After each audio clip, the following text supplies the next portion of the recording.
కరుణ,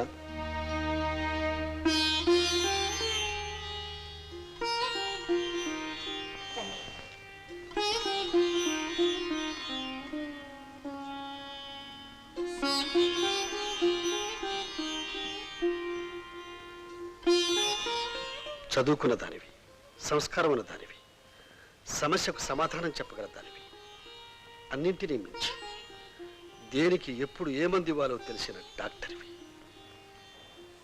ఈ సమస్య నువ్వే పరిష్కరించాలి.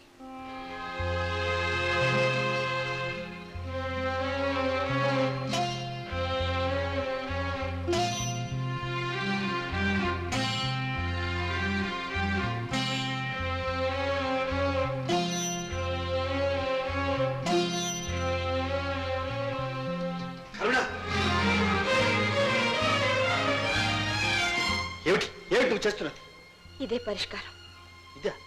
ఇదే పరిష్కారం? అవునండి. తాళి కట్టకుండానే ఆమె తల్లి అయింది. నేను తాళి కట్టినా ఇంకా భార్య కాలేదు. ఆ రోజు పెళ్లి పీటల మీద ఆగిపోయింది. ఈ రోజు ఇంతవరకు వచ్చి ఆగిపోయింది. నా జీవితమే ఇంత అనుకుంటాను. ఇంతకు మించిన నష్టం ఏమీ రాదు.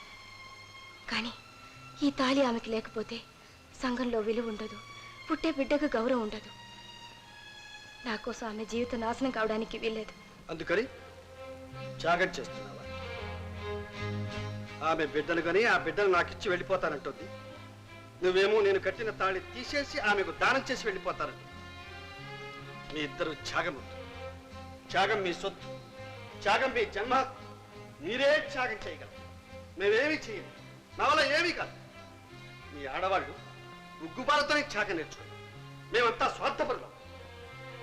అందుకోసం నువ్వు త్యాగం చేస్తానంటున్నావు, నీకోసం ఆమె త్యాగం చేస్తానంటుంది. మీ ఇద్దరి కోసం నేనేం చేయలేదు. అదేగా ఏమంటున్నది?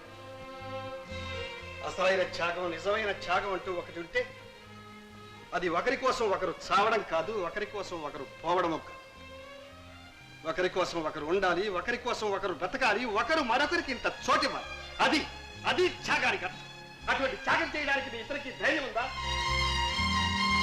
ఒక భర్తకు ఒక భార్య ఉండాలని, ఆమె సీతలా ఉండాలని, ఒక భార్యకు ఒక భర్తే ఉండాలని, ఆయన రాముళ్లా ఉండాలని, అలా ఒకరితో ఉంటేనే తప్ప అది సరైన జీవితం కాదని, సరైన సంసారం కాదని, అసలు సంస్కారమే కాదని, ఇది తరతరాల నుంచి వస్తున్న ఆచారం అని అంటారు.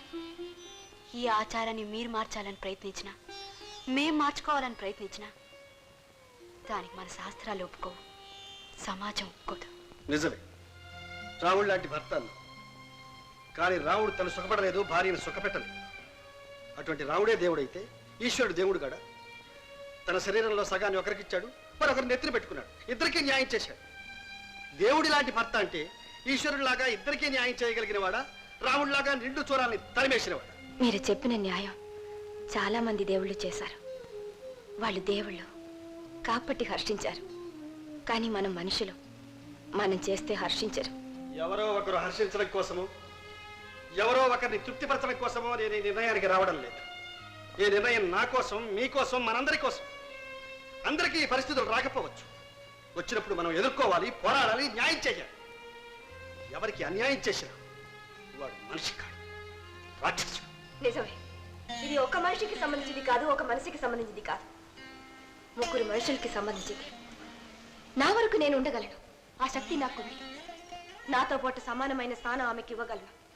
కానీ తీసుకునే ధైర్యం, ఉండగలిగే శక్తి ఆమె కూడా ఉండాలిగా.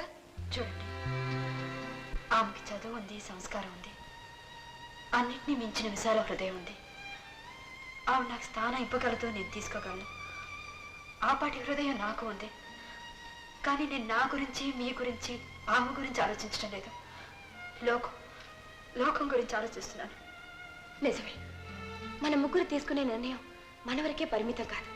ఆ నిర్ణయాన్ని నలుగురు ఆమోదించాలి, నలుగురు మెచ్చాలి. రోడ్డు మీద వెళుతుంటే ఇద్దరు పెళ్ళాల మొగుడు అని నలుగురు అంటుంటే అది మీరు భరించగలరా? మేమిద్దరం వెళుతుంటే నలుగురు చూసి ఎగతాళిగా మాట్లాడుతుంటే అది మేం భరించగలమా? ఆమె వెళుతున్నప్పుడు నా గురించి, నేను వెళుతున్నప్పుడు ఆమె గురించి, మీరు వెళుతున్నప్పుడు మా ఇద్దరి గురించి నలుగురు రకాలుగా మాట్లాడుతుంటే ఎవరు భరించగలరు చెప్పండి? నువ్వంటున్నా నలుగురే ఆమె బిడ్డనిచ్చి వెళ్ళిపోయినా, నువ్వు తాళినిచ్చి వెళ్ళిపోయినా ఏమంటారో తెలుసా? దానం చేస్తే తాళి తీసుకుందని ఆమెను, ఒక నిండు చూరాలని పొట్టన పెట్టుకున్నావని నిన్ను, మీ ఇద్దరికి అన్యాయం చేశావని నన్ను అంటారు, ఆ నలుగురే అంటారు. నలుగురికి 4 నాలికలు, ఆ 4 నాలికలకి 4 మాటలు. అవి ఎప్పుడు ఎటు కావాలంటే అటు మాట్లాడు. అసలు ఎవరా నలుగురు?